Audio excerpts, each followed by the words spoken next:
Hello, everyone. Welcome to a very special episode of Not Your Father's Movies. I'm Vito. I'm Dan. And I'm Jesse, and we are the Dad Fathers coming at you with some we'll be back sort of energy, because we're back right at you on Mother's Day with a James Cameron sequel. Here we go. You thought it was brave the first time. It's even braver the second time. So our first Mother's Day episode, we did Aliens, directed by James Cameron, the sequel to Ridley Scott's Alien, it's a pretty motherly movie, actually, when you break it down. And we did break it down, check back in our archives. And so this year we thought, hey, it ain't broke. Let's not fix it. He's got another one sitting right here. So it's Terminator 2 Judgment Day is our Mother's Day movie. Happy Mother's Day, all you moms out there. Yeah. Last year, my wife was a little bit mad at me. This year, she's pretty mad at me for doing this one. I continue to just pat myself on the back about this. There was a lot of arguments about whether or not she should watch this movie. She kind of just wanted to protest just out of spite of what this movie was. She's never seen it before. She's just like, I'm not interested. It's sci-fi. I don't care. You guys are doing this for Mother's Day. So anyway, here we are for all you mothers. I told my wife, I'm like, we're watching the first and the second one. I don't know if you've seen them as a kid. And she hadn't. I think she had seen the second one, but she didn't really remember it. And I just told her we're watching them, and I didn't even ask, which I never do that. I never don't consult my wife before we watch a movie. But this one, I was like, we're watching it, whether you like it or not. And I think she liked them. Oh, she liked them? Yeah, they're not her first choice of movie, but I think she liked that there's so much culture in them, right? There's so much culture embedded in them, and she likes it when she can understand a joke better later on, or she knows. It's nice to hear where I'll Be Back came from. It's nice to hear where Hasta La Vista Baby.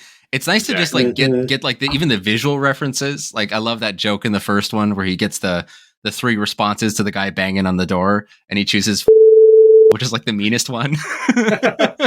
That's a joke though that I've seen a lot. These are so important to not only culture, but just movies in general, how you do time travel and everything. How you do movies about robots. This is almost like a Rosetta Stone for a lot of things that came after it. There's a lot of things that you didn't know were referencing these movies. So I think my wife probably felt the same way about these as well. She still has not seen the first Terminator, but I really didn't feel like it was essential. I like the first Terminator. I don't think my wife would. And I knew that it was already an ask to get her to do the 2-hour, 20-minute. And I was like, just do this. Because she's already seen it one time. She didn't really like it the first time. And she really liked it this time. And so I'm hoping that as she congratulated me on how brave we were to do Aliens last year. And I'm hoping I get the same accolades this year. I don't think so. Which one did she like more? Oh, sorry, Jesse.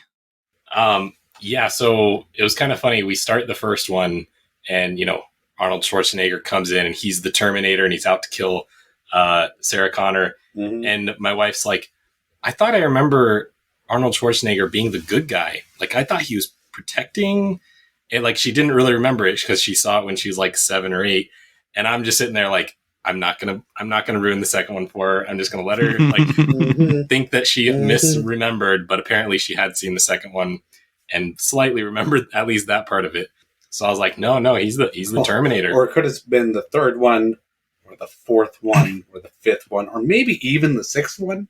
It definitely couldn't have been the fourth one. He's not in the fourth one. That's the only one it couldn't have been.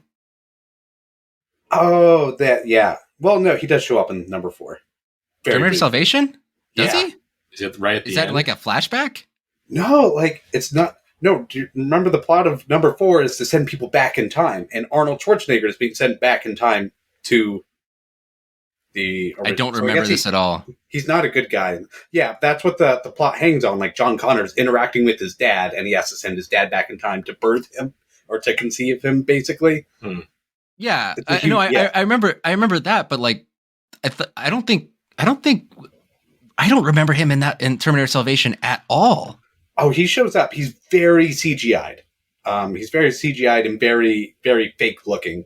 But he does show up. But I forget. I'm going to correct myself. He's not a good guy. He's a bad guy in that one. I think he's the bad Terminator. Okay. Anyway, I interrupted somebody just out of my confusion. Yeah, so I do think she did like the second one more. I think there's a lot more plot in the second one, a lot more. Well, we'll talk about it, but the action scenes are much more, I think, enjoyable. It's not just running away from this Terminator. Like, it's not just a bunch of ants running away from this god that's come among them, like in the first one. Yeah. It's kind of a fair fight, Terminator versus Terminator, and I think that's a more generally, enjoyable premise. Yeah, I'm glad you watched the first one, because now that I'm thinking about it, I didn't show my wife the first one first. So I was sitting there kind of explaining things, just like, all right, so she's reacting this way because she thought... I was doing the same thing, yeah. was going to kill her, but, he's a good guy now, but she's really emotionally confused right now. But yeah, we should have just watched the first one, because I don't think I've seen the first one all the way through before. I've definitely seen the ending a few times. Yeah. And like different chunks of it, but I don't think I've ever sat through just the entire Terminator one. Really? It's definitely worth it. It's definitely worth doing. Yeah, it's a cool. Okay, we're getting a little off track. We'll loop back around. Let's loop back around. Because I want to talk about all of this, but I want to do it in the orderly way that gets us through what we want to talk about. So we're doing this as a Mother's Day episode, not only because of the fact that we're sticking with a gimmick, right? We're also doing it because it actually is like super mom forward. I'm actually going to talk about this a little bit in some of my nostalgia for this. And James Cameron is kind of well known for being very, very forward with his female characters, especially with mom characters. He's got a thing for writing the mom characters. I'm not saying that they're revelatory. I'm not saying that they're necessarily like true to life, but they're very strong, very focused and driven female characters. And for a dad podcast, sort of dipping its toe in the water of moms, this is a very approachable way to do it. And so we're sticking with it. It worked twice. Well, I'm counting this one as the twice because it's working. I'm just calling it. It's working. Also, we love moms that sometimes we can relate to as dads, and I can relate to Sarah Connor as dads because dads have a flaw. And Sarah Connor's definitely a flawed mom in this movie. But if dads have a flaw, it's that sometimes we push our kids a little too hard to do things sometimes. That is a classic dad flaw, I think. And she has that. Yeah, and I mean, it's just that he's like the savior of the world, That's what she's pushing him to do. Yeah. And you could see that as her being a single mom, right? She's kind of filling both roles in his life. And so she's kind of a father figure and a mother figure to John Connor in the movie. She talks about that, in fact, in that really beautiful monologue. And we'll get into all of that, but that's what I at least wanted to say right at the jump of this episode. Why we're doing this is because we got a strong mom at the real heart of this story. It's a mother-son story that evolves into a father-son story. And I think that's really beautiful. And I think that's really the enduring kind of part of this movie, besides for the special effects and the great action and the strong characters, is that we have this central, very tight relationships between this mother and her son, and then this kind of interloper who's at first distrusted and then later kind of elevated into the family. This is really a movie about family. Terminator, the series, the franchise, is really just about family, and that's what's really cool about them. Yeah. Someday we'll do all of them, but for now, we're going to restrict our conversation to this one and then some of the Terminator, right? All right. Like I said on Letterboxd, this is the greatest franchise ever, but I was saying it very ironically. I do not like this franchise. Like I've gotten into it and I've watched 4 out of the 6, but Same. Yeah. Great. You haven't seen the latest 2, Dark Fate and Genesis? I have not. But we'll talk about the nostalgia. We'll talk about we're obviously champing at the bit to get to that. But before we do, I do want to shout out, if you like our show, if you're interested in us, you can obviously follow us at any of our social media platforms. We always shout them out in the show note description, as well as in our show outro. But you can find us at Not Your Father's Movies. Pretty much anywhere there's a social media platform. You can download our episodes anywhere as well. If you want to email us, it's notyourfathersmovies@gmail.com. Always want to hear from you. And we have a Patreon, just very newly launched. Thank you, Jesse, for doing so much work on that. It's super exciting, and we really just want to see if you guys out there want to support us. through our $5 a month tier, we are offering an additional monthly episode. We usually have a What's Up segment that we have actually cut from the show, and we're going to make it its own show. So please, if you would like to hear about that, please support us on Patreon. We'd love to give that to you. I really feel like $5 a month is not crazy.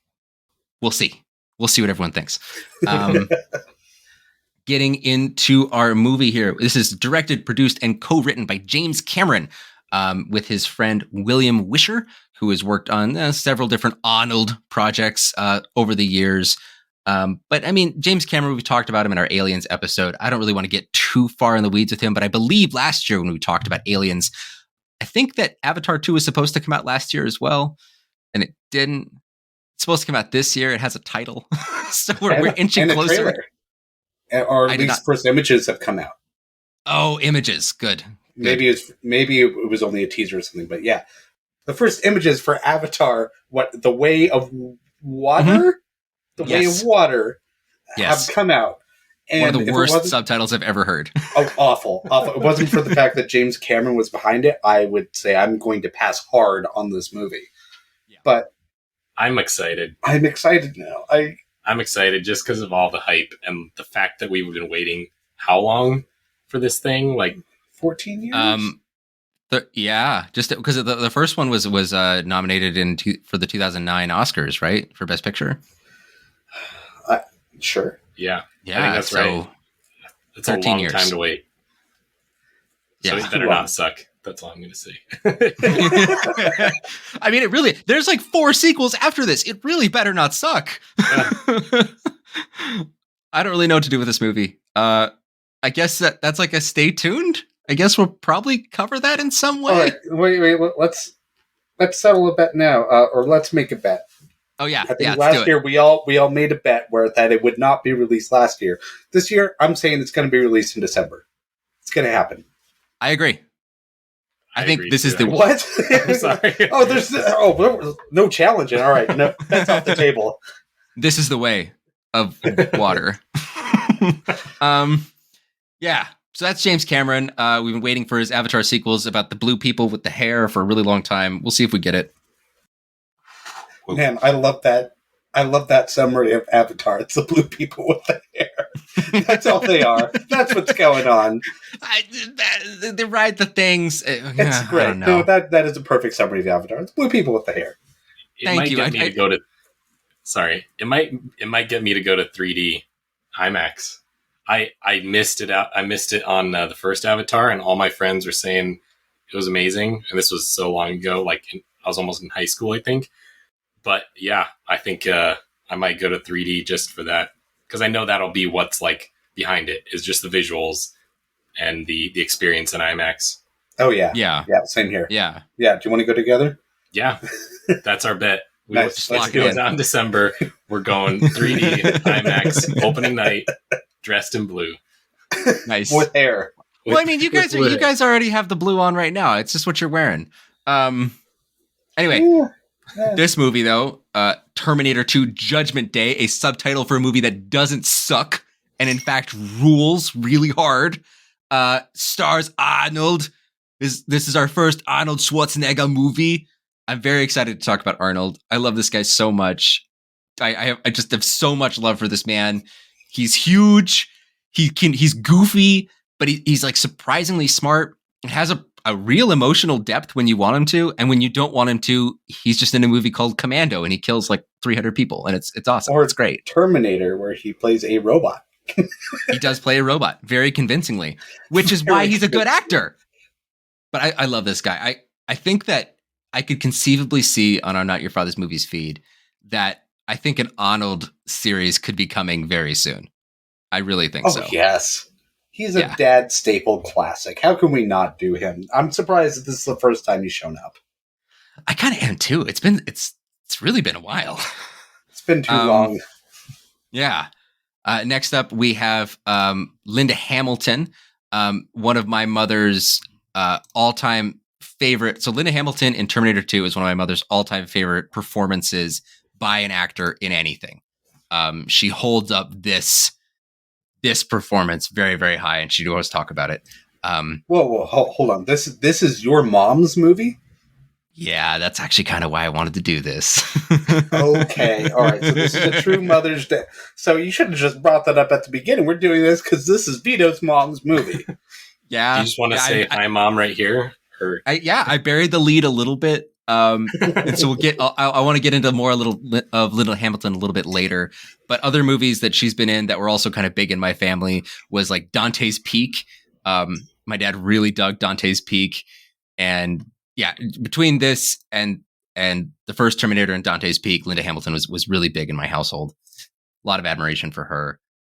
We got Robert Patrick here, the Irishman of the two first names with the possibly most terrifying cheekbones and elf ears I've ever seen on a grown man. This man is so scary. I love him. I love him in this movie. He's amazing. He is. He's a perfect robot. And just like Arnold has a way of doing a robot, and then Robert Patrick has another way, and they're both perfect.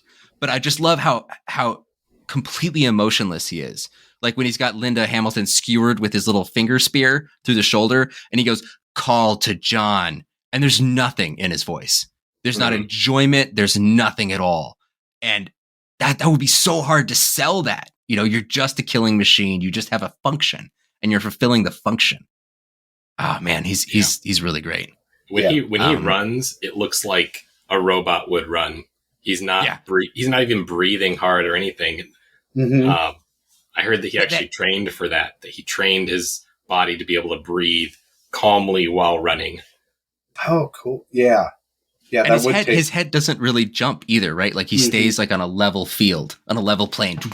Also, the minute the second he decides to run, it's like a very calculated decision, it seems like. Yeah, I follow his logic all the way through this movie up until the finger spear moment.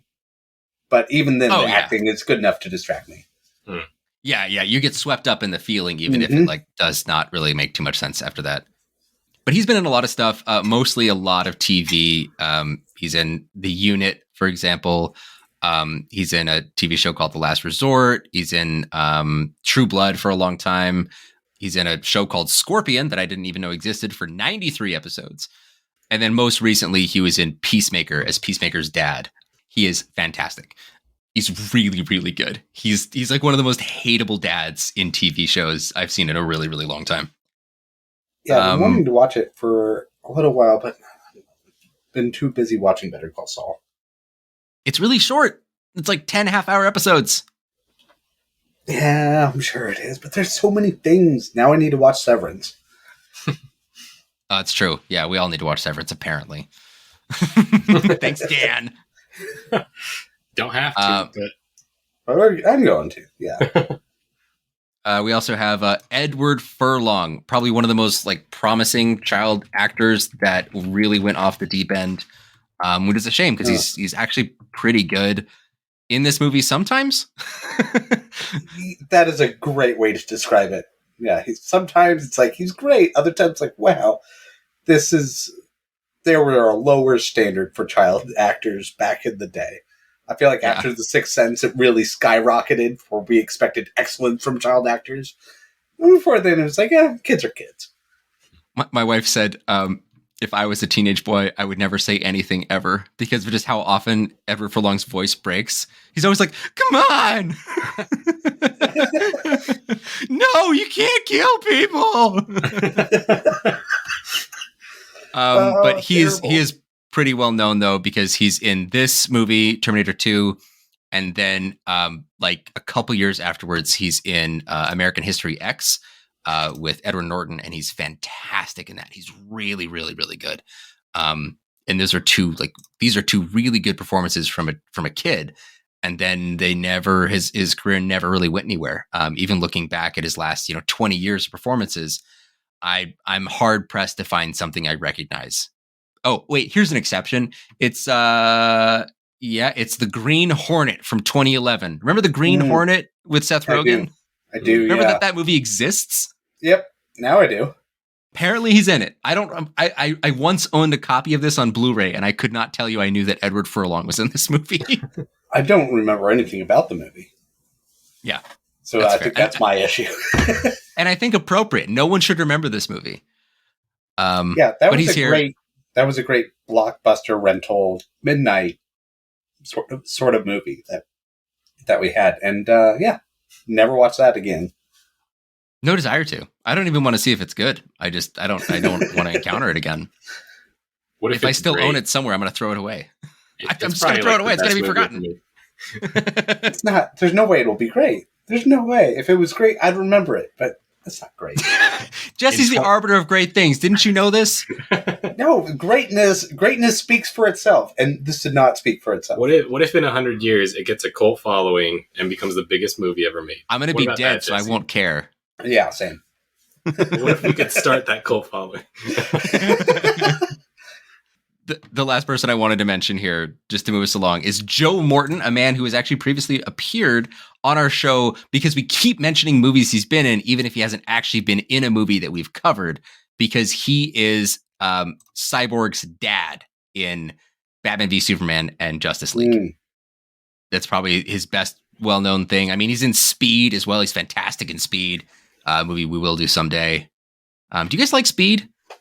Yeah. Never seen it. I've definitely got nostalgia for it. Haven't seen it in many years. Well, Dan hasn't seen it. Like, we have to do it just so Dan has to see it. It's the bus that can't slow down. Yeah, okay. Yeah. I've heard of it, and it sounds like a great premise. Like, honestly, yeah, if we ever do a series of like driving movies like Mad Max and it'll be Mad Max Fury Road and Speed and then some other movie I can't think of right now.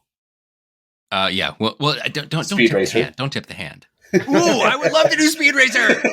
Yes. Maybe that's it. Maybe we just cracked it. Maybe. I don't know what Mike thinks about that, but maybe it's. I've been talking about a car series for a long time, so someday it'll actually happen. Over a year, actually. Since I proposed it as one of the first series ever. Yep. Before the Disney series, which is the first one we did after Spider-Man. Yep. I feel like we owe it to you at this point. One day. Yeah. One day we'll do it. It's gotta There's so many. Yeah. But that's all I have for our cast crew. That's just why we're doing this movie for Mother's Day, who's in this movie, and maybe we can get into some of our nostalgia. And Dan actually had a really good idea recently, which is like, what if the person who saw the movie first, the furthest back, went first? And I was like, well, I got this thing locked and loaded, man. I saw this when I was a teen, you can't touch me. And then Jesse said that he saw it when he was around 8 years old. Like, Holy if shit. I remember, my dad used to be really into technology. He still is to some degree, but he's fallen off with movie technology. But back in the day, he was really into like the newest, latest, and greatest. So, like, we were one of the few people who had like a bigger flat screen TV not before everybody else, but like before it hit the mainstream. I feel like we were there. And I also feel like we had a DVD player before we were there. Did it have like the letterboxed ratio already like programmed into it? It had, honestly, the TV is kind of shit. It does not have a good ratio. We are always changing it, and no matter what, it always has bars, so it's terrible. It's a terrible okay, TV. that's what I mean, yeah. Yeah, they still have the same TV. It has not changed. Oh my gosh, in what? 22 years. Yeah, like I said, he used to like want to have like cutting edge like theater style stuff, and then he stopped. So it's remained the same for 22 years, and they had that DVD player for a really long time. I think I've watched You've Got Mail on that DVD player and that TV when I stayed at my parents' house that one time. I think they've upgraded to a Blu-ray, but not that matters because they still have the same TV. They just got it so they could buy Blu-rays and play it on that TV now. But yeah, my parents still had that TV, and Terminator 2 Judgment Day is like one of like 3 DVDs that I remember being the first DVDs that we had. That's probably wrong, but I remember the first 3 were like Blast from the Past, Terminator 2 Judgment Day, and the Disney's Tarzan. What? Yeah. What? Yeah, it's like the most random three movies you could pick. Those are the 3 that I remember. I know we had more. Oh, and then with the Tarzan, I think we also got the Extremely Goofy movie, which is a sequel to Disney's The Goofy movie. Love those movies. We're going to talk about those someday. Because a goofy movie is actually way sad, and an extremely goofy movie is a little bit less sad. It's far less sad. It's really goofy. Yeah. Yeah. Yeah, I love the Goofy movie. One day we're going to do that too. But yeah, so this was, I think that was around when I was 8. So I saw this way too young. I was so young that when I saw John Connor on screen, I thought he was old. Like, he appeared. I thought this was a kid who knew what he was doing. Like, people talked about how his voice is squeaky, and I didn't even hear that at all because I just looked up to this kid so much. It's like, yeah, this kid knows how to hack. He knows how to ride a dirt bike. This kid's awesome. This kid is rad as hell. Yeah, I loved him. I thought he was so great. And clearly he knew what was up. And like, yeah, I understand. Like, you don't want the robot to kill because killing is bad. Duh. That makes so much sense. But yeah, I was also way too young. Like, I felt really bad for the foster parents when the dad gets randomly murdered. Yeah. Shit. Like, I know he wasn't a great guy, but he didn't deserve that. That guy smoked in the house. Come on. When I was 8, like, I was only accustomed to the bad guys getting what they deserved, right? And I knew he wasn't a bad guy, so that was a shocking thing. Right. Also, I found out what nuclear bombs were. That was also a very shocking thing. Like, oh, that's terrible. I had no idea this sort of technology existed. Yeah, like this whole ride was amazing. Like the bonding that John has with the robot, like I felt like I got. It's almost like it evolves from a child-dog relationship to child-dad relationship. Like, and it goes very subtly, subtly, to the point where, like, after the monologue that Sarah Connor gives, and you suddenly realize, like, he's more of a father figure. And as an 8-year-old, I was able to follow all of this. And I thought this movie just blew me out of the water. I thought it was amazing. Thought it was epic. And then my dad was telling me and the rest of the family stuff about the first one, which I had not seen up to that point. So, like, I was fast. It's weirdly, like, more R-rated than this one. Okay. I don't really remember a lot of the first one. This is the one that's always stuck with me. Well, the first one was a lot more like straight up almost horror. Like, there's a lot more what I would call out and out murder in the first one than this one. Like, in the first one, Arnold, like, as the Terminator, murders an entire police station full of police officers, right? And in this one, like, there are some casualties, but those are all very clearly like the bad guys being bad, right? And Arnold's like, I'll just shoot everyone in the leg. Yeah. The music, too, in the first one is like horror movie music. It's very dark and sinister. In this one, it's more... It's James Cameron. There's hopeful and there's a more mixed bag of music. Yeah, this is just like a straight up action movie. And as a kid, I loved it, and I loved the world. Like, I really wanted to see more of the opening scene, the more of like lasers and robots killing humans. Like, why isn't this the movie? This should really be the entire movie right here, because this concept is awesome. So I've always loved it. I've loved the idea of this movie, and I've always wanted to see more Terminator movies because this is stuck in my imagination. And I learned 3 really valuable lessons. I can't remember what the third one is, but the first one... You could have just said 2. Like, I remember earlier when I was thinking about this, I remember it was 3, but it's 2. You gotta leave them wanting more, you know? Yeah. Nuclear weapons are really scary. They can just annihilate a whole city. My goodness, that was a terrible, awful thing to learn. But it's really important. It's been ingrained in my mind for the next, decade and a half. Number 2, when people work on technology, there are consequences that they do not intend that may cause the end of the world. That one has stuck with me, and that's something I've been thinking about for the rest of my life, and I gotten directly from this movie.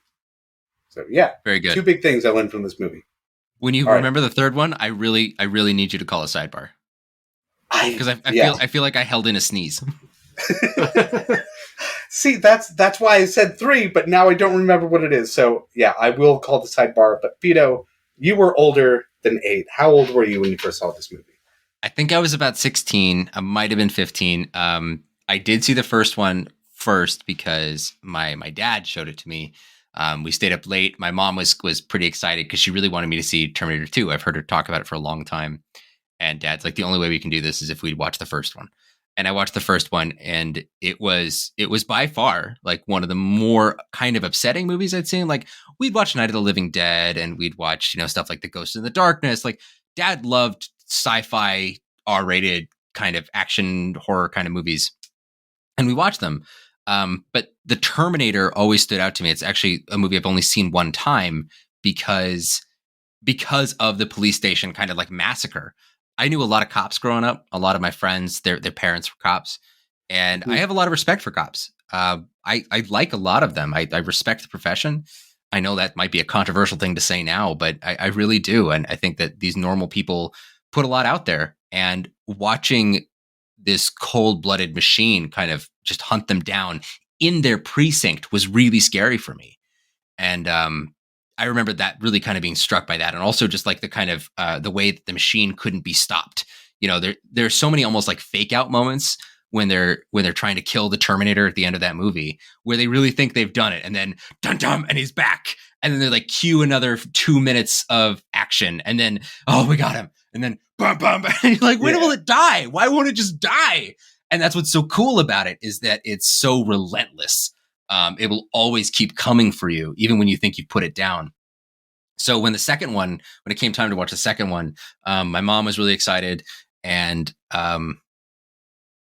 so I grew up as a child of divorce. My mother remarried at a certain point to a really wonderful man who became my dad. And this movie really struck me as a teenager, kind of grappling with those things, because it really had been me and Mom for a long time. And it really felt like we had to survive, and that the odds were really stacked against us. And I really did kind of feel like that kid who was angry, and he didn't really know how to relate to other kids or relate to anyone else. But he just kind of like loved his mom, but also was kind of mad at her. And so it almost felt like watching this movie with my mom, and then, my dad, who she married. It really felt like it was me, and as Edward Furlong, and my mom as Linda Hamilton, and my dad as the Terminator kind of coming in. This kind of like, we have to be suspicious of him at first, but he's breaking down the barriers and becoming ingratiated in the family. And that really felt like it was a parallel to my own life as a kid. And it was a really big deal for me watching this. And I don't think that either of them intended this. They both liked this movie already. I mean, this came out, I think, a year or two before I was even born. And they already just liked it as a movie, but it sort of gained this context when I'm watching it with them. And I think they both kind of realized that too. And so I never watch it again with them. I have never watched it again with them. I would definitely, but we just never did it again. And I wonder if maybe there was like that kind of moment where everyone kind of realized whose role they all fit into. And it was like, oh, this is a little weird that this happened so naturally. So I've always had this great nostalgia and deep affection for this movie because of how much my own life I felt it paralleled. Even watching it now, like it really does, get me in the feelings. And I love it for that. And that's a big reason why I really wanted to do this movie for this Mother's Day, is because, Linda Hamilton reminds me of my mom. And I think that she'd be happy if she knew that I thought that. I think that my mom is really tough. And I think that, but she's also much sweeter than Linda Hamilton. Much sweeter. Oh, all right. And, good. She never felt like she had to be like the disciplinarian, really. She just always tried to get to me through love, but I always knew she had a steel spine, Yeah. And so watching this, it just feels like I'm watching myself grow up in a lot of ways. And that doesn't mean I'm the chosen one. Absolutely not. Please don't put the pressure on me. But it's nice. It's comforting. And that's why I love this movie so much, even beyond how good of a movie it is that I got my roots are deep in this thing. That's really awesome, Vito. Hearing you talk like that, just how a movie can almost, you feel like the movie's talking to you and your life, right? Where you're like, this movie was made for my life. Yeah, there are a couple movies out there that I've had a similar experience where you're almost like, this movie is probably hitting me in a way that it hits almost nobody else or very few people. Mm. And yeah, like there's movies like I actually lost my mom at a very young age. And there are movies when like my wife and I will be watching it and she'll look over and I'm like in tears and she's like, oh my gosh, like I didn't even realize that this would be hitting you in a way that like it's just a movie where the mother is, suffering and dies or is dying or something. And it's like movies that hit your life because you've had experiences that, few people have. Yeah, it's just something else I've experienced that I can definitely relate to in a certain way. Obviously, not in the same way, but in a similar way of like, yeah, this movie is special to you because of, your life and your experiences and what you bring to the table when you watch it. Yeah. But, yeah. I call it an emotional gag reflex. Like there are just some things that push the button, Yeah. that push the button that cause the reaction, and you don't got any control over it. It just happens. And it's a great part about being a human being is that you get to feel these things unexpectedly. Isn't it great, especially as an adult, that you get to feel things unexpectedly? Like so much of our lives is so planned. That's what's so fantastic about art in any way, is that sometimes something unexpected can happen to you. Yeah. And that's what I call the emotional gag reflex. You didn't know it was coming, but oh, here it is. Oh, no, I'm crying. Oh. Yeah, I felt that in the past 2 movies I've seen in theaters, which was Everything Everywhere All at Once and The Northman. Like, unexpectedly. I'm not going to spoil anything about those movies other than to say, like, people should watch them. With The Northman in particular, you need to be able to stomach very violent things, but you should watch that movie. Some movies can just come out of nowhere and just be amazing. Yeah. Absolutely. Yeah, as far as I was much older than either of you when I saw Terminator 2. I had a certain portion of my life, a 2-year span, where I was out of college, kind of trying to get my my feet into a career, and I lived with a friend of ours he's kind of like a second grandpa to me, and he was very into movies. It was like a weekly thing that he and I would sit down and watch something from his massive DVD collection. And he really loved movies from like 60s, 70s, 80s. And that was a big gap in my movie repertoire. And so I really loved like experiencing movies that he was a huge fan of and had been a huge fan of for 30 years. And he couldn't believe I had never seen this. And he'd put it in and we'd sit down and watch it together. And one of those was the Terminator movies. We watched, I think 1, 2, 3 together. And so I always connect him with these movies. He grew up in, through Cold War and through all the nuclear scare and everything. And it wasn't until this recent time that I watched it just a couple days ago that I realized that was probably a reason that he loved this movie. And probably a lot of people that watched it in, the 80s loved this movie, is because if you grew up with, worrying about nuclear holocaust, coming tomorrow, basically, or, going through these like bomb threat situations and, get under the desk because there's an atomic bomb on the way. It makes sense that a movie that kind of taps into that fear and shows what a possible future would have looked like. And, that's the apocalyptic ending that it's portraying, right? Is like technology, this new, microchip processor, all these buzzwords are like super scary because we don't know what they can do. And we don't know what this, atomic bomb and nuclear holocaust possibility in the world, right? The what do you call it? What's the acronym for mutually assured destruction, right? That all of these superpowers in the world now. What's that? Marriage. Very well. Yeah. No comment there. This idea that these superpowers have the ability to just wipe each other off the face of the earth. And I mean, that's the case nowadays. We just don't think about it as much. But yeah, like rewatching it this recent time, it made me appreciate a lot more the cultural aspect of it, the context, and setting aside all the actual references and everything that are in this movie and how it impacted Hollywood in general. Just the historical context of it, I really, really liked. And I appreciated that this movie was made and is kind of sitting in those, with all of those strings attached to it. Mm-hmm. Yeah. Yeah. I love the fact that Sarah Connor is treated as insane because she knows the end of the world is coming. She knows the date in which it will happen, like with all certainty. Man, and it really did make me start thinking about people that have grown up during the Cold War or before that. They're raising their children in the Cold War. They're like our parents and grandparents. And like having that be an ever present, like, oh, we could be and probably will be blown up at any given point, and we need to raise our children to be strong to be able to handle that. And maybe even going crazy a little. Like, I'm sure that had to happen. And I wasn't there. I haven't witnessed that personally, but I like having that perspective and knowing that what sort of mental strain people were under.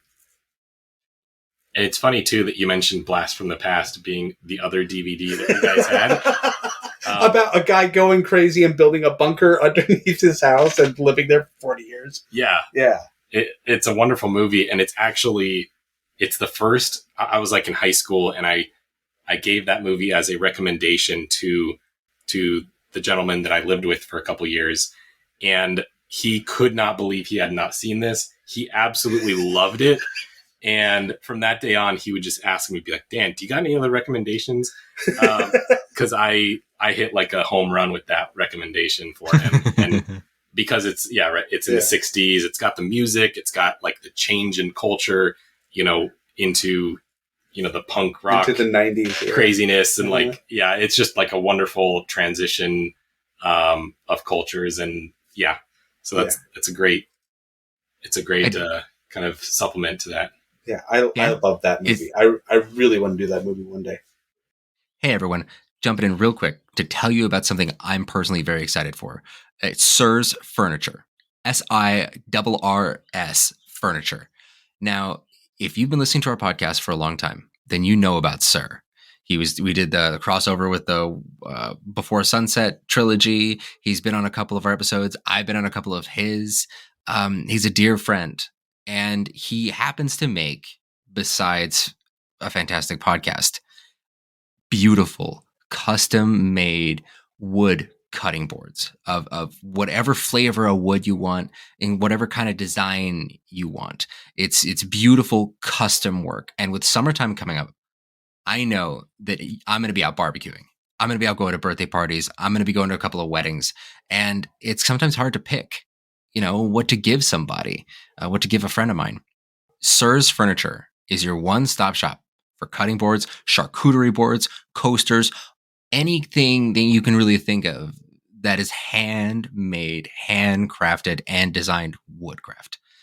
You've been using a small plastic board for years. You have. Or, take a look in your kitchen at those dried out twigs that you call cutting boards.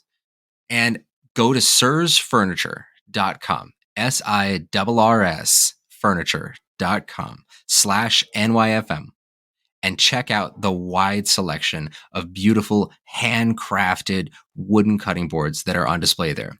Now, listen, let me tell you, a little bit ago when Mike welcomed in his third child to the world, Jesse and I banded together and we pitched in on one of the big Bertha, I think it's called the Martha, of the cutting boards. It was big, it had a nice channel around the side, and we put Mike's last name right in the middle.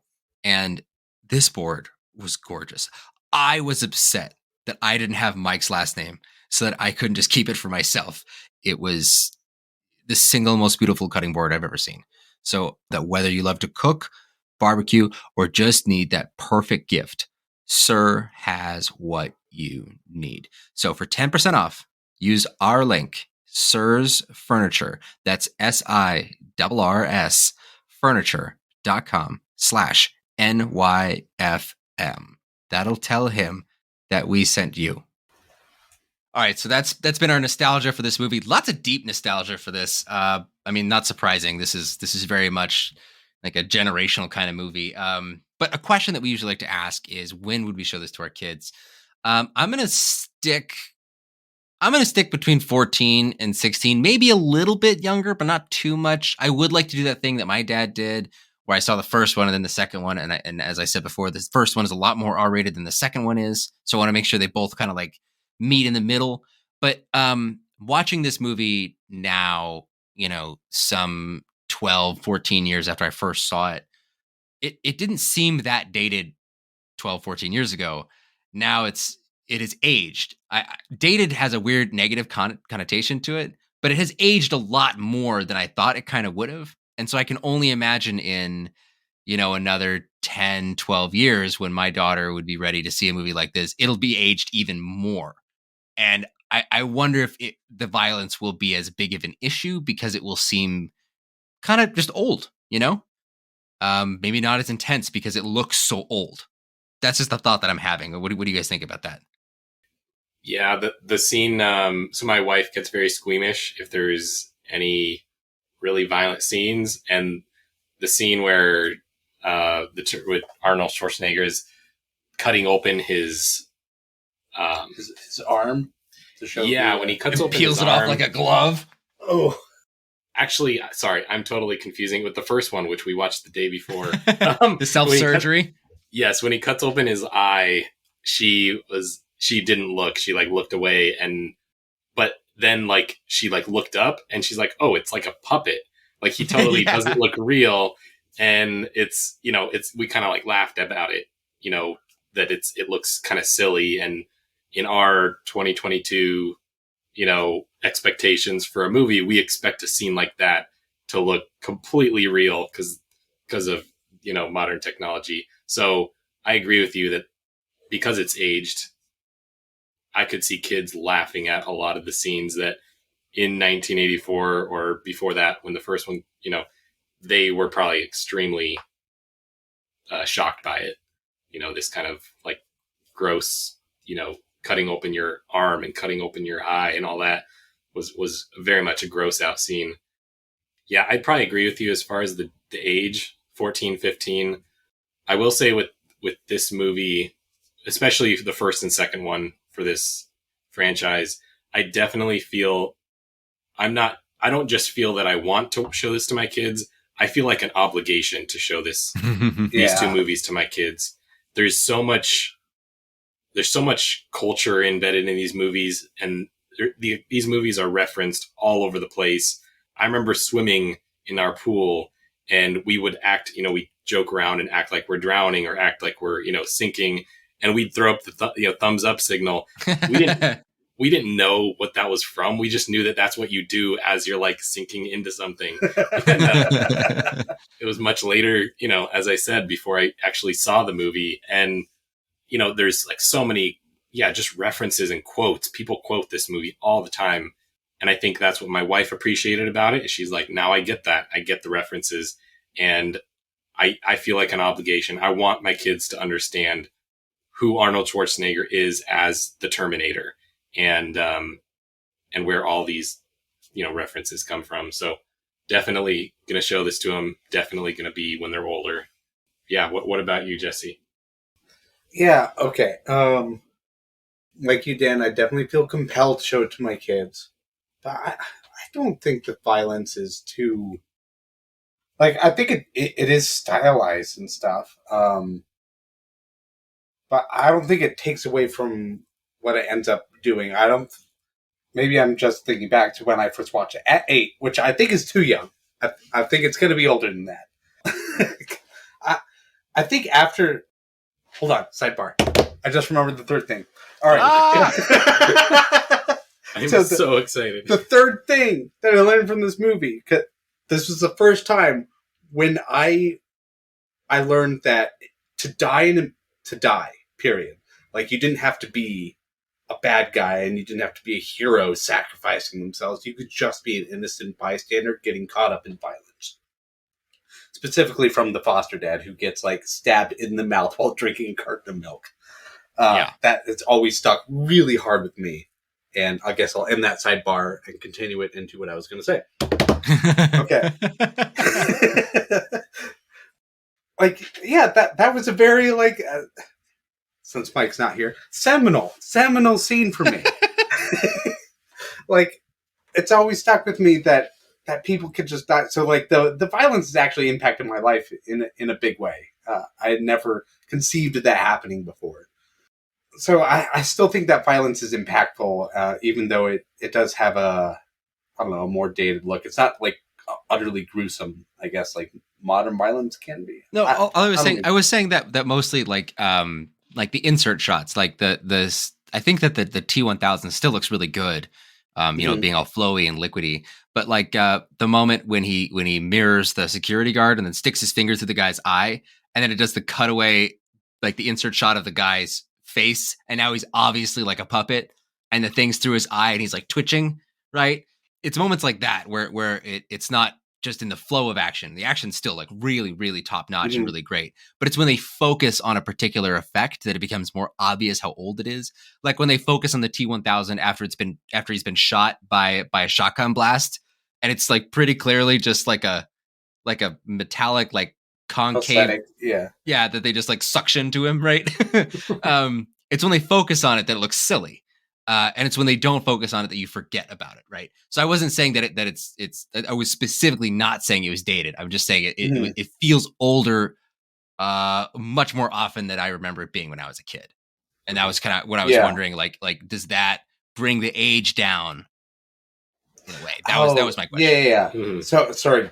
So given that context, even so, to me that feels pretty equivalent to CGI. Maybe that's just. For my trained eye, it's like I recognize CGI like straight out of the box. Like I know when CGI is CGI, and I know when like prosthetic makeup is prosthetic makeup. Like I know when they put that stuff on them, that's just makeup. I also know that if it hadn't been that, it would have been CGI, and I would have said, "Oh yeah, that's shiny and looks like CGI."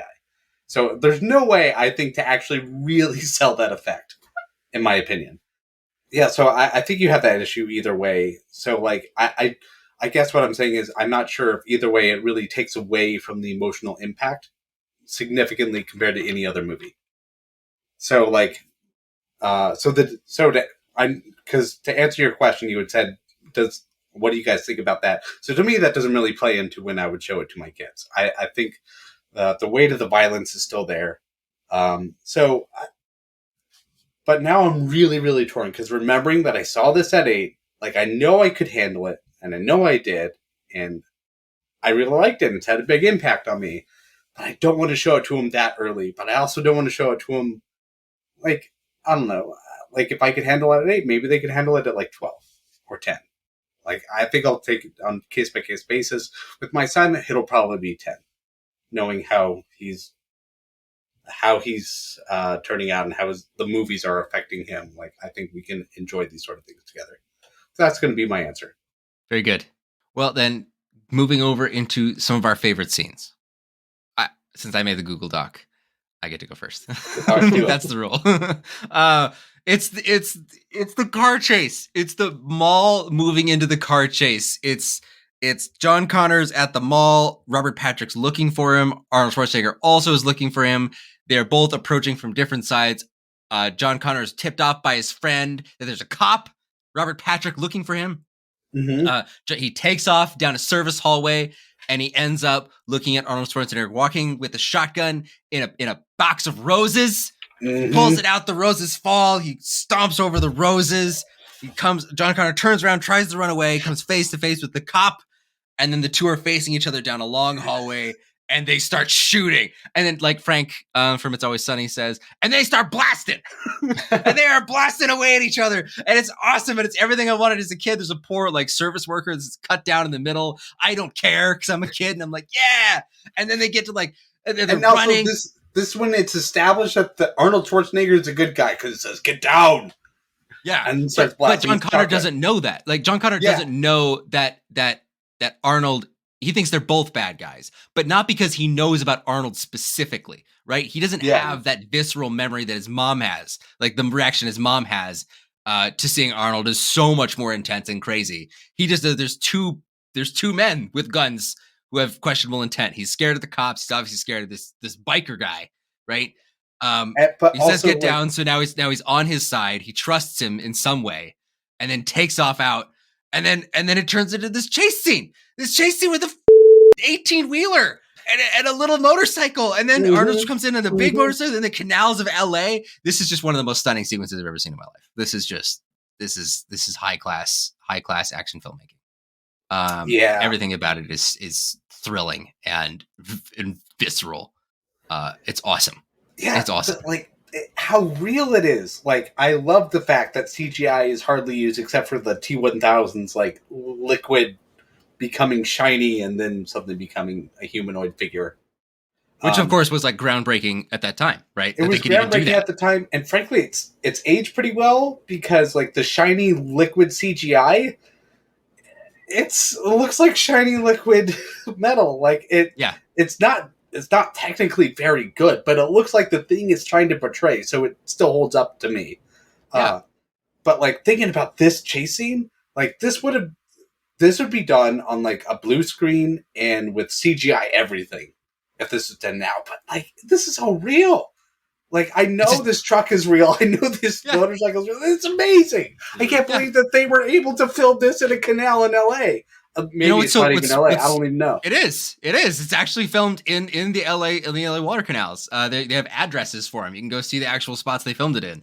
Because it just like what's thrilling about this is that it's a little motorbike being chased by a really big semi in a very confined space. That's what's thrilling about it. You don't need much more than that. You just got the whine of the engines, the roar of the truck, the barreling, the way he's like bouncing off the sides of the canal.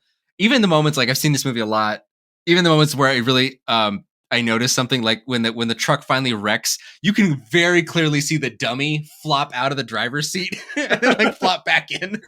Yeah. But I still that's what I love about this kind of thing is like this was cutting edge back then. And it's still so technically competent. You just see the seams, just like I'm sure in 30 years when people look back on the action movies of now, you're going to see the seams, but it still is such a visceral gut punch. It's such an adrenaline rush. This elongated sequence of moving and like just think about it. So you go from the arcade to the back hallways, from the back hallways to the parking garage, from the parking garage to the street, from the street to the canal, from the canal back out of the canal, right? That's such a long sequence and it's almost unbroken with like this breakneck music that barely qualifies as music. Like it's like in musical stingers. It goes like din din and you're like, "Oh yeah, that's so exciting." Yeah, I don't know. I was almost like standing in my living room watching it last night. I was sitting on the couch and started out, so kind of stood up. It's so cool. I love it. I love this scene. This scene has stuck with me for many, many years. Yeah. I've never forgotten the semi-truck chase scene, but I totally forgotten it happened in a canal. That's something I can appreciate as an adult. Yeah. I did read that James Cameron, they weren't originally planning on cutting off the top of the semi for, when it drives underneath the overpass. Mm-hmm. And then they were just driving it through this canal and they're like, it's not going to fit through this one area. And he's like, cut off the top. And I felt like hearing that story was a little window into like James Cameron's take on directing is like, oh, okay, that's a great opportunity. Let's just, cut off the top of a semi and destroy it more. Yeah. If something doesn't fit, I will literally make it fit. Back up and then floor it. All right. See what comes off. Amazing. Yeah, well, that's mine. To jump to my favorite scene, like I don't even have as much to say about it other than the helicopter chase scene. Very similar. It's a helicopter chasing him, and it's a real helicopter. Like you could. It is a real helicopter, right? Like I wasn't fooled by that. Yeah, it seemed like a real helicopter. It goes under an underpass. Yes, over. It goes. Over. It's so scary. How does it do as that? An adult, I'm watching it. No, he goes right up to it, and then he bunny hops. And I was sitting there going like, oh, like don't do that. That's so dangerous. I can't believe that this was filmed in real life. That somebody did that with a helicopter. It blows my mind that this was a thing done for a movie. That this chase scene is thrilling because of that. Like you're seeing genuinely like inhuman moves being made on film right in front of you.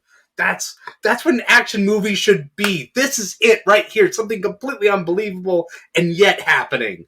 I love it. and it came out in a time when it's very obvious what moments are practical effects and which ones are CGI. Like they couldn't.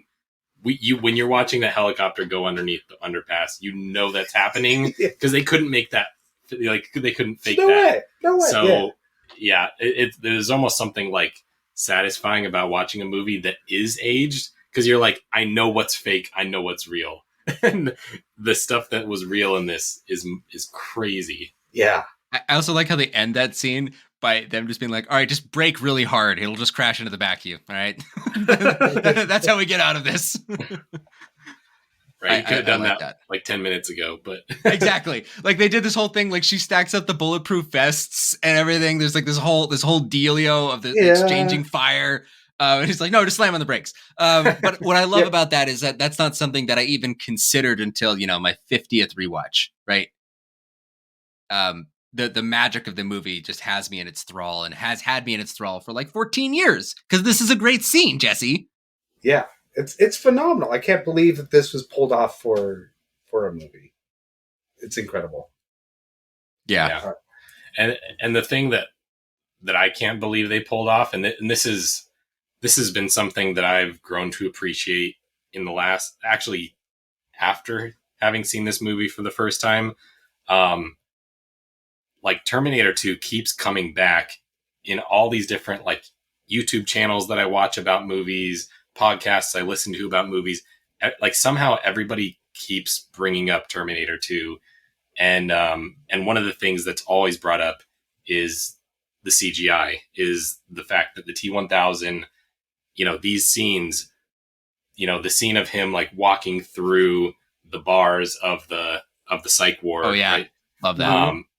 The scene of where he's like he's the ground of the psych ward. Oh, that's so good. Oh, yeah, it's so good. And I'll say that those scenes of him doing these things as liquid metal are overall my favorite scenes. Just because I've watched a lot of different. There's different YouTube channels that I've watched that like cover special effects in movies. The one that I'll shout out it's called Corridor Crew.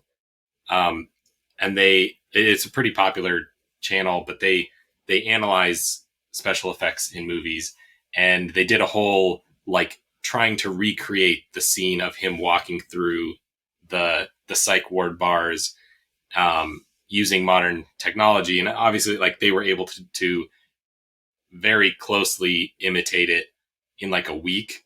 And that one like 10-second scene took, I forget the exact amount of time. I think it was like 3 months. It was something crazy. Yeah. Cause like that they were creating things from scratch in order to, write the software, to write, the programs. And it was like, they were generating things from ground zero. And the accomplishments of the engineers at the time, laid the ground floor for like all of the CGI software that we have nowadays. So that's kind of what I love about those scenes, is that I know better now what went into them and just how impossible they were, that they actually, made this character that's able to do all these things and have all these, the scenes that stood out to me as like, I still don't know how they did them, was when in the end, when he's like kind of glitching out after he's been frozen. Love that. Yeah. And he's like stepping and his feet are becoming, it's like a chameleon thing where it's like his feet are becoming whatever he steps on. It looks so good. And I'm sure it's a mixture of practical with the special effects. And that's usually like the best mix to make something look real. But I still don't know how they did those scenes and how they made it look that good. My favorite is the little globule of him that falls off the car, and he kind of like shifts his. I love that. I love that so much because it's that practical and special mix, right? Like he moves his shoe, that's practical. It bonds in, and then it flows, and then once it's flowed to a certain point, it just is the shoe, right? Yeah. So you've mixed the practical and special to where it's now stopped being special. It's just what it is. So I think that still looks fantastic because you brought it from something extraordinary back to something ordinary very quickly, which is really impressive, right? I love that. I love it very much. That's a really good call. Yeah. And I love the fact that like you sometimes see the T-1000 in his... You see him in his liquid metal form, and he's in his humanoid shape. And he looks very much like a PlayStation 2 figure, for a while. Yeah. But it still doesn't look fake. Like, maybe the movements look a little cheesy, but since it's liquid metal, you're like, that is what liquid metal should look like. This is perfect. This is perfect because, like, I'm not expecting anything more from this. And then even when I do expect more, it delivers with a mix of prosthetics and CGI combined. I love it. I love in the end, like you're talking about, Dan, when he gets like hit with a grenade launcher and he turns into that like crescent moon of an abomination, right? I really love that. Which is really mostly disturbing to me as a kid. Like, I do remember this watching like it's just a prosthetic. Yeah, I remember watching all the special features with my dad on the DVD, and that was like, it's just giant prosthetics. But then, like, another scene I have to call out there, like when he dies and he's like shifting into all the different things. That held up. I thought that held up 100%. Still good. Yeah, it's still great. I love the reverse exploding face, right? Where like the mouth turns inside out and then the guts come out. Like it's a constant like turning of itself. That's really cool. I don't know who thought of that, but that's great. Yeah, great scene. If Mike was here, great. I'm sure that would be his favorite scene. Yeah, that's a good call. I think so too. All right. Let's we've gushed enough about the greatness. Let's actually ask some questions. We've got a couple questions here.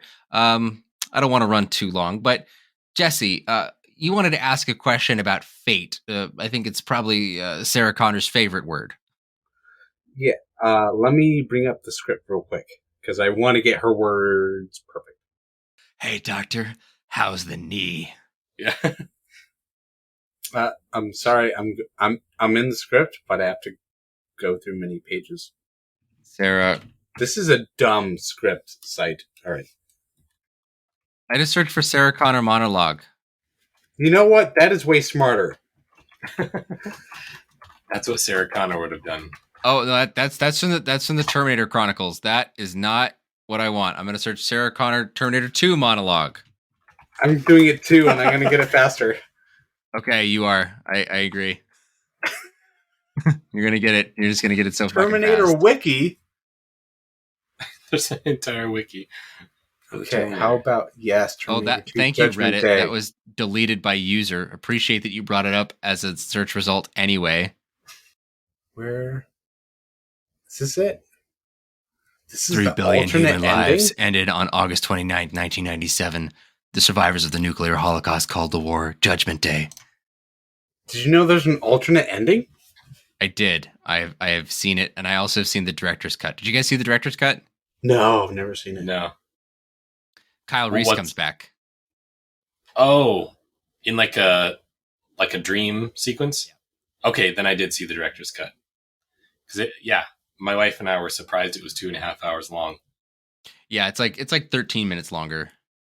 Okay. Okay. So Sarah Connor wrote "No fate on the table." The conclusion to that line is "There's no fate but what we make for ourselves," because that's what Kyle Reese said, and that's what John Connor's taken to heart. Is that what you're looking for? Or you want the whole thing? So John Connor is the one that says the quote, though. He's the one that says the whole like recitation that you might be looking for. Honestly, it was really towards the end, and I just realized I misremembered it. But anyway, so yeah, my question here is about fate in this movie, and Sarah Connor makes a reference while they're going to the Cyberdine labs that she's making up history for the first time. I love that line. As they went along. Yeah, because she had always felt really trapped, right? She has to make her son John. She has to make him feel, or has to make him be, this great commander. But for the first time, she feels like she has a choice. She can do something else. So they're going to go blow up the lab. And it ends with her saying, "The unknown future rolls towards us. I face it for the first time with a sense of hope. Because if a machine, a Terminator, can learn the value of human life, maybe we can too." Yeah. Which... Roll credits. Yeah. And it's bizarre. It's bizarre because the first Terminator, right? Like, John Connor comes about because his dad was sent back from the future to protect Sarah Connor, and he ends up impregnating her. It really has it's a paradox. It's an Oedipus Rex sense of fate. Like, you try to avoid fate, like the Terminators did, where you send the guy back, and it turns out that guy ends up making the guy that becomes your arch nemesis, right? If you try to avoid fate, fate will come to you. And there's a sense of that in this movie too, where because that Terminator came back in Terminator 1, there's a cyber chip, and because of that chip, they use that information to make the Terminators, basically, the AI that becomes self-aware, Skynet. And so it seems like this is all going towards an ending that is inevitable, right? It seems like Judgment Day, the day where all the nukes are launched. It's funny that this is called Judgment Day, because Judgment Day never really happened. They say Judgment Day is the day that there was a nuclear holocaust and 3 billion people died. But it doesn't really happen. It's implying that that's not happening, right?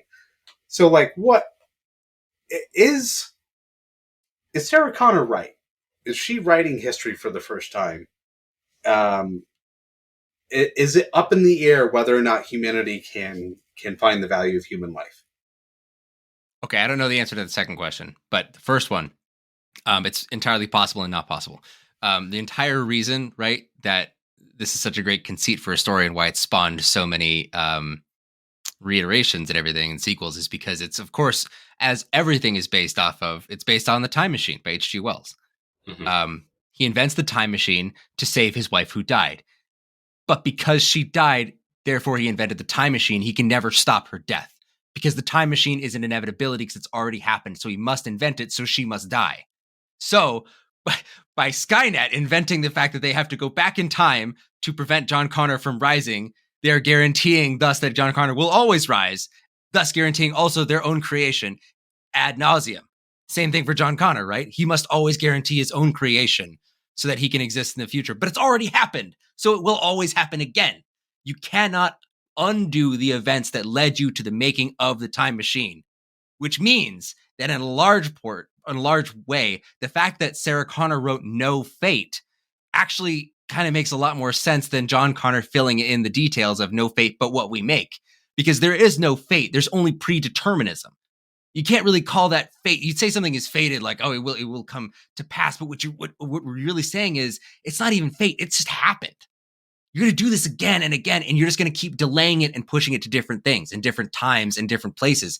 But you can only hold off time, inevitability itself, for so long. But that's what's so much fun about this story and why it's engaged so many people is that the fighting off of time is one of the most compelling things you can think of, because that's what we strive to do all the time. Like, how can we possibly outwile and outsmart time? You can't. But you know what's really fun is watching people try and get a leg up sometimes. Like, she got a leg up. She got Dyson to undo his work, was able to destroy the Terminator arm and destroy the chip. So maybe you're out scot-free, right? Maybe this did it. And in fact, James Cameron and William, what's his name? Wisher. Yeah. Wisher. They originally intended this to just be it. This was the ending thing, because they didn't want to have to like push on and try and answer like how time would come, like how would Terminator 3, time strikes back, right? And they had to keep going and keep trying to make new things. But this is like a really beautiful ending thing to say, is like, we've eradicated everything thus far. Maybe that's enough. And that's what I've always thought was so cool about this movie, and why I really have only seen Terminator 3 and Terminator 4 once each. And then just never really again, because I'm not interested in the timey-wimey. I'm interested in the quest, the striving, you know? And I love the fact that the ending image that the movie all stops on is on the middle line of a road, you know? That the indication that we are on a journey, that we have not finished everything, that we are in fact in the middle of the time stream. Anything is possible on the right or left, but we're going to keep going straight. Sorry, that's when you asked that question about fate in the Slack, that's like all the stuff that came to mind, and I've been thinking about this movie for forever. I don't know what you guys all think of it, but I just had to get it out there. I when I think of fate, I always, in a movie like this, right, we're kind of asking the question of how does time travel work in this movie? Is, there's different paradigms or different rules that time travel movies can follow. They can follow the rule of, if you travel back in time and you change something, that changes your future as well, right? So that's like Back to the Future, where he's trying to prevent himself from disappearing because if he doesn't get his mother and father together at the ball, he never exists. So his hand is disappearing. There's also the idea of like every action creates a different universe, right? Like it splits off into the multiverse, and you can kind of have these infinite different variations of your reality all existing at the same time, not affecting each other. Or maybe that's what time travel is that you're going back and you're entering a different multiverse at a different time period. So in that case, you can do anything and change anything. It doesn't matter because it's a different universe. Yeah.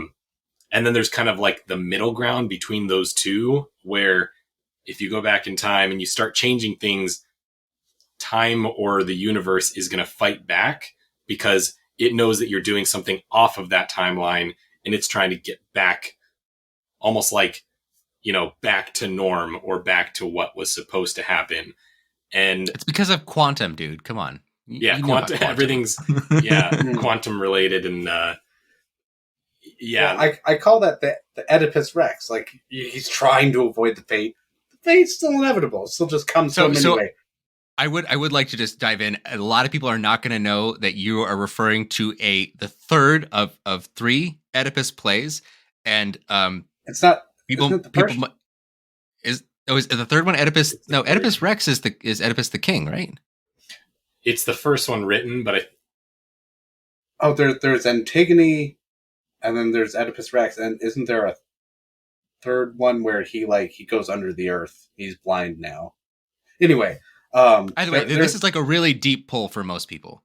All right. So let me explain Oedipus Rex. Oedipus Rex he's told a prophecy, right, that he's going to sleep with his mother and kill his father, and he says, "No way!"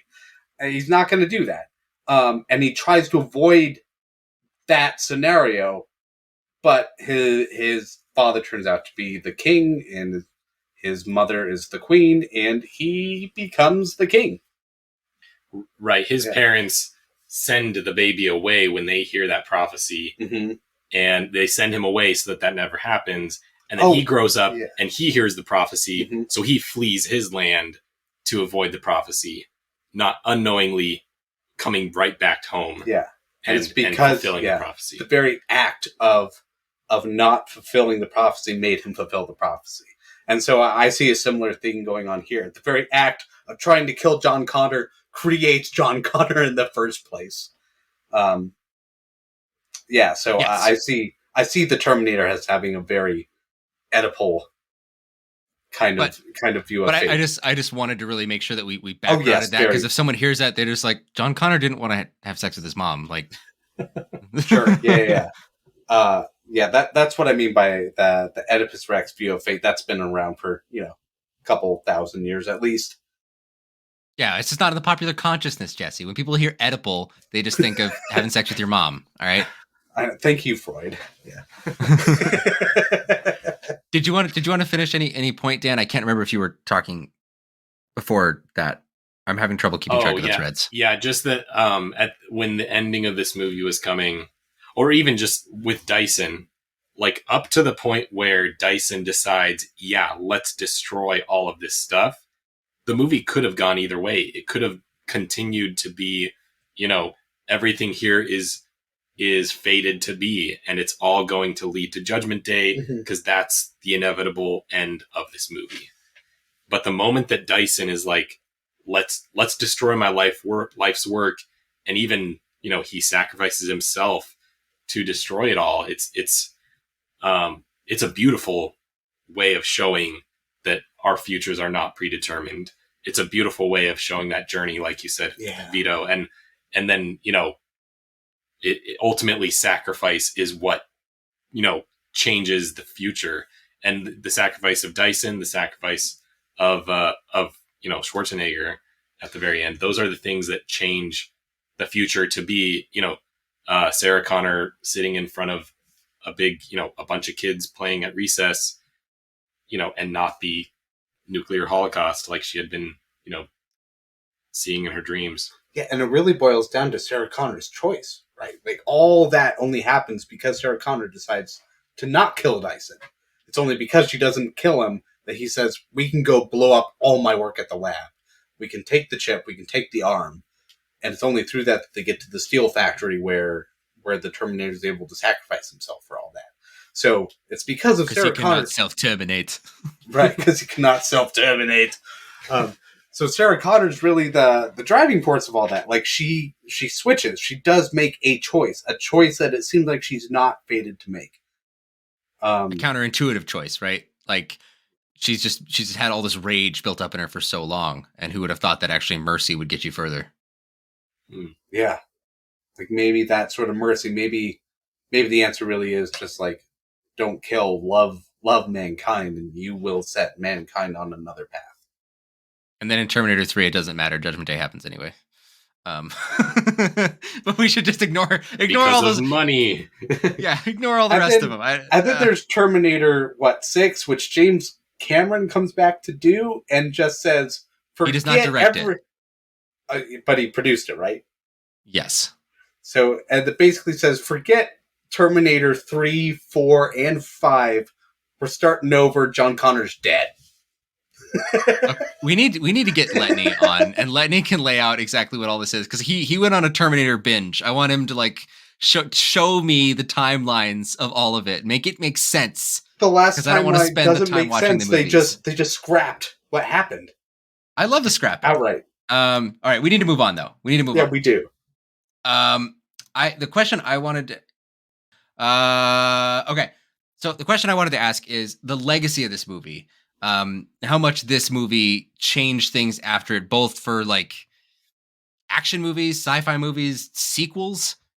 I mean, James Cameron already raised the bar for Aliens, for sequels. I mean, obviously Francis Ford Coppola raised the bar for sequels with Godfather Part 2, a couple decades prior.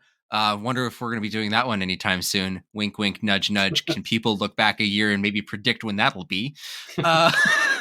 But that's a question I wanted to ask you guys. What do you guys think? What do you guys think this movie has done? I think for sure this movie, it's one of, I think, only a couple that have been nominated for Oscars and won Oscars when the first one had not received any.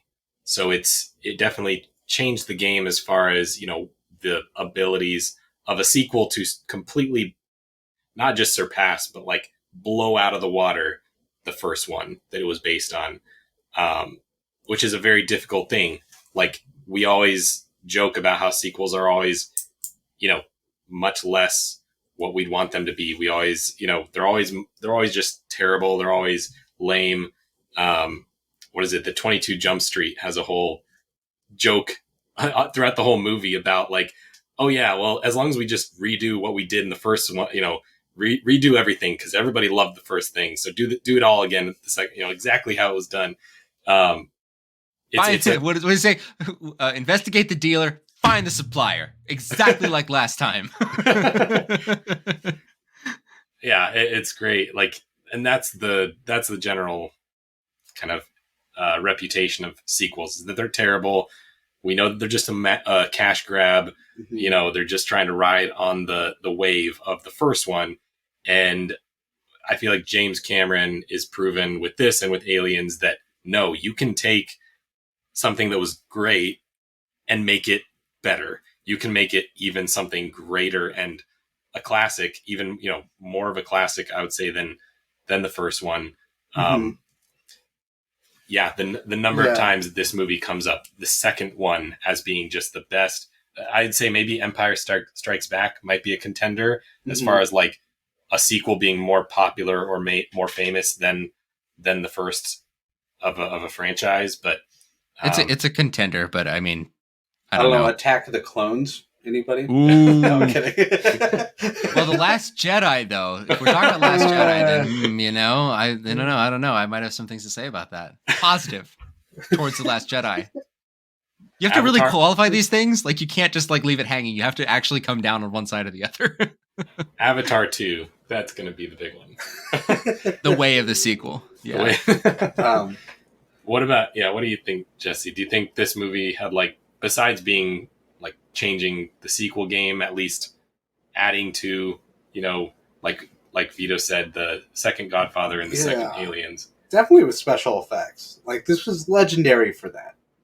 Right? And I feel like this set the bar that from now on, when blockbusters come out, they have to have crazy special effects that make us say, how did that happen?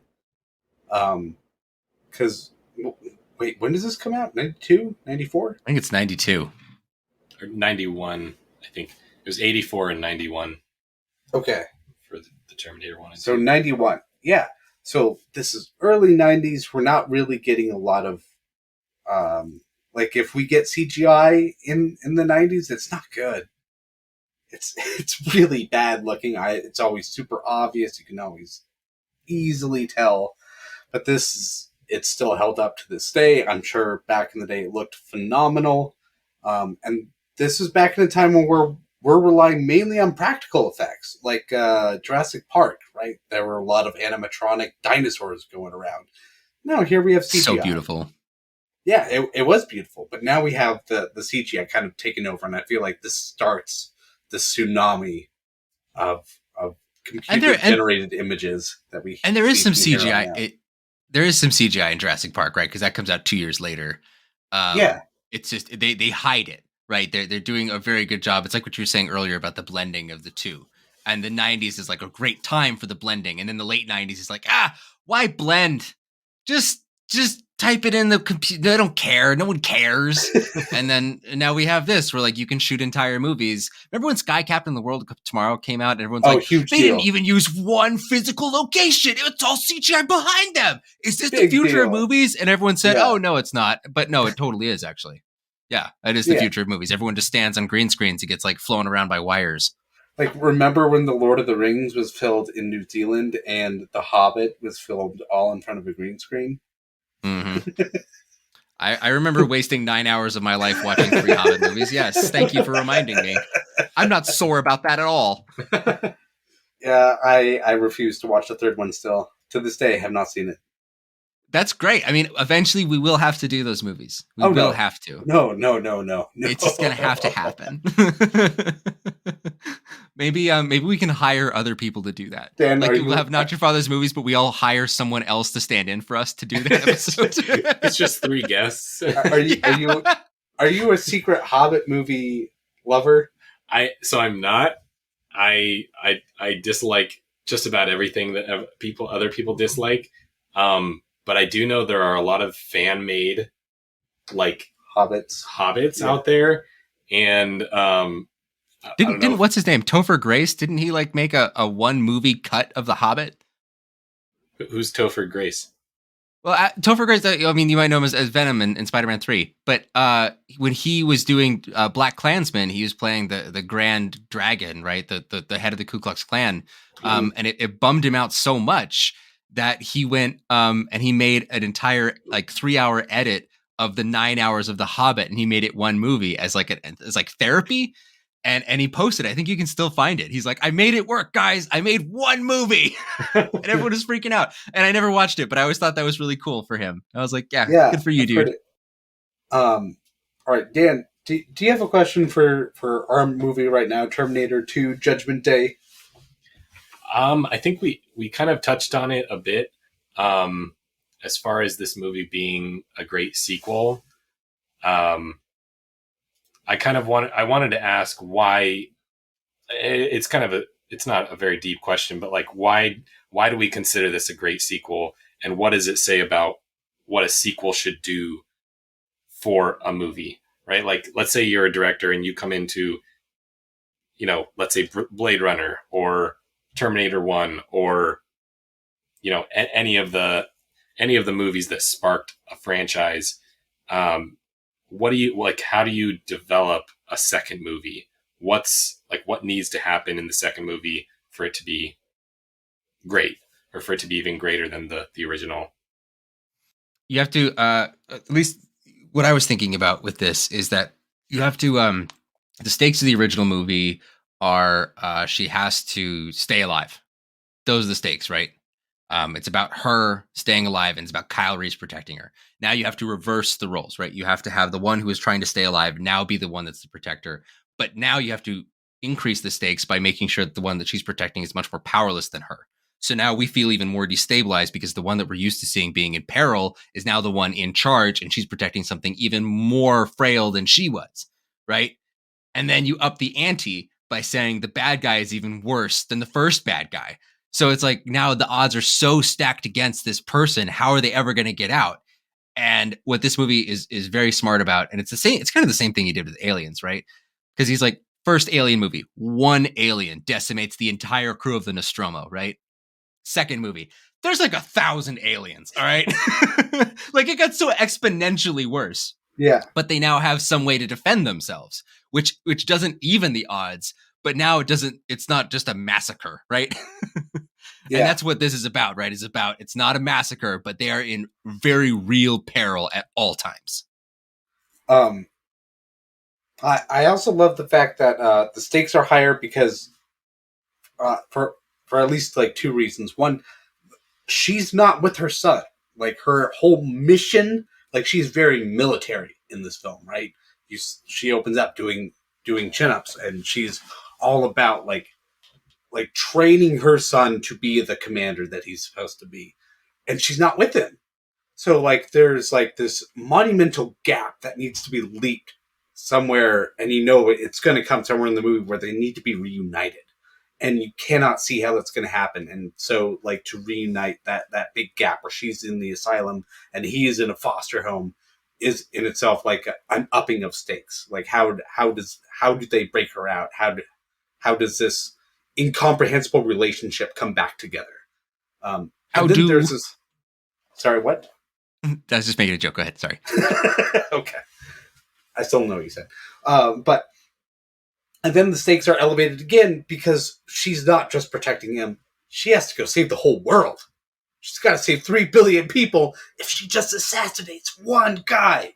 That's all it takes. That's all it takes to go get this one guy, and that drives the plot further to what they do later. And yeah, it's a huge upping of stakes. Like she's trying to save the world and protect the savior of the world in case everything goes to shit. And then also there's this other thing, the twists of this movie, right? The twist that, so the Terminator 1 had the twist that he was a robot, right? Like my dad was telling me when first seeing it in theaters, like that was a shock. Like the whole theater was on par with like seeing Darth Vader for the first time, like that sort of visceral reaction, and being like utterly shocked that this was a thing. And then same thing with this one, like Arnold Schwarzenegger goes to the biker club. Like he's a biker all decked out in leather and sunglasses. That's a classic bad guy sort of look, He's got the shotgun and all black. that. That's right. And the other guy's a cop, right? He's dressed up as a cop. He has the impression of looking like a good guy, like he's going to protect you. He's going to uphold law and order. But no, it's completely reversed in that hallway scene in the mall. And so that immediate like twist that they have on the formula from the first one, they're like, yeah, you thought this was all one way. We're making it very clear it's that. No, it's not. Mm-hmm. No, it's not. It's the other way. He's the good guy now. Nuh-uh. Yeah. You thought you got me.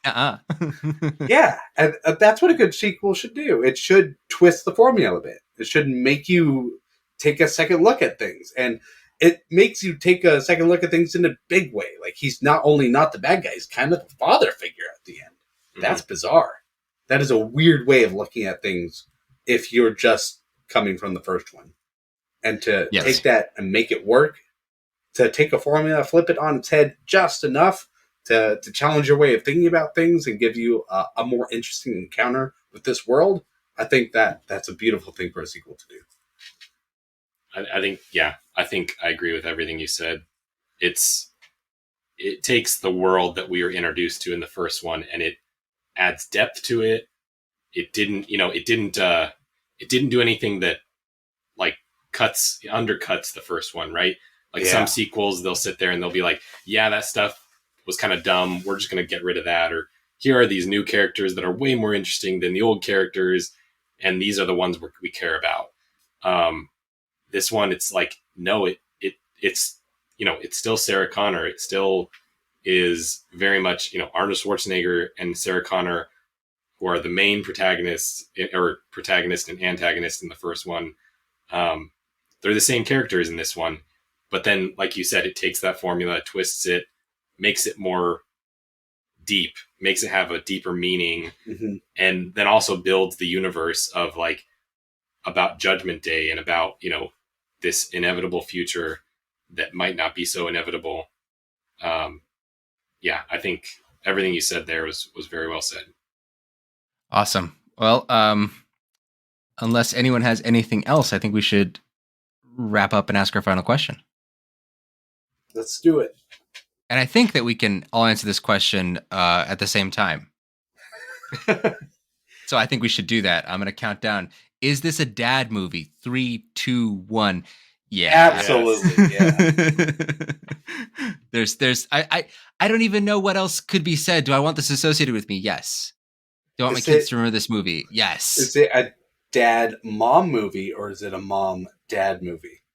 We asked this last year on Aliens. Oh, could you refresh the listener? Because I obviously know what you're talking about, but maybe the listener doesn't remember. In case you don't know, so there are mom movies and there are dad movies, but then there are dad mom movies. I can't think of anything that fits in that category right now.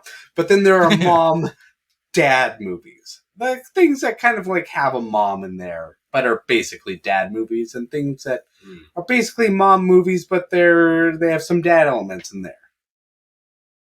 So, is this a dad movie with mom elements, or a mom movie with dad elements? You see, I have a hard time with this because both my parents like this equally.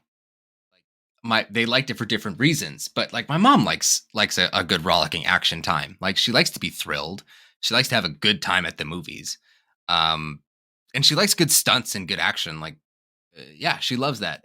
And she likes it but she also likes Sarah, and she likes the dynamic between her and her son. She likes the dynamic between the son and the Terminator.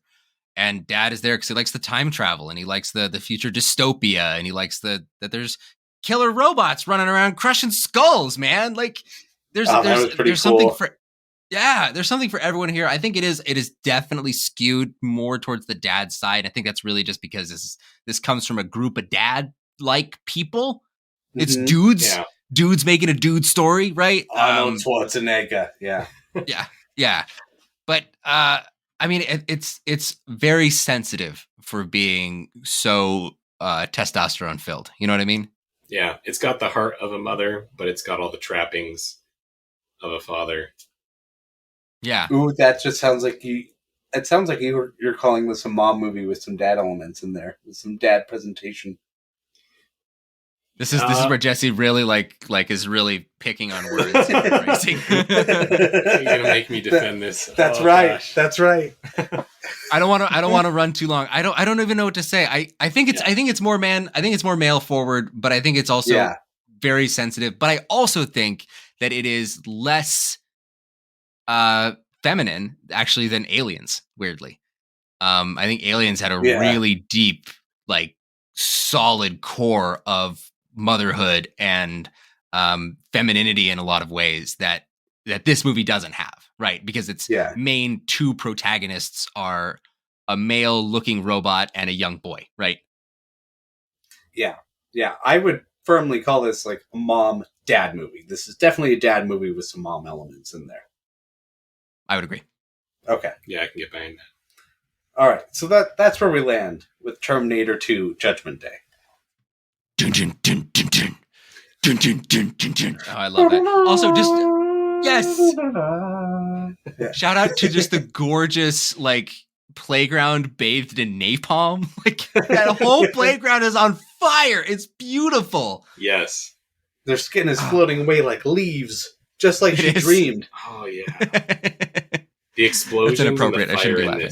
Very well done. Yeah. All right, but we have to wrap it up. It is for all of us at Not Your Father's Movies. I'm Vito. I'm Dan. I'm Jesse. Happy Mother's Day. Thank you for listening to this episode of Not Your Father's Movies. Please let us know what you think about movies and our discussions on our Twitter at NYF Movies, on our Not Your Father's Movies Facebook group, follow us on Instagram, or email us at notyourfathersmovies@gmail.com. Also, please consider supporting us on Patreon. This podcast has cost us a lot of time, effort, and money. Please consider contributing and we will start sending you monthly newsletters, our bonus WhatsApp episodes, and even an NYFM mug. We hope to hear from you soon. Lastly, thank you to Max Agros for our awesome theme playing right now, and to Andy LaFave from Don't Dance for the remix that you hear at the beginning of every episode. Thanks again for listening to Not Your Father's Movies.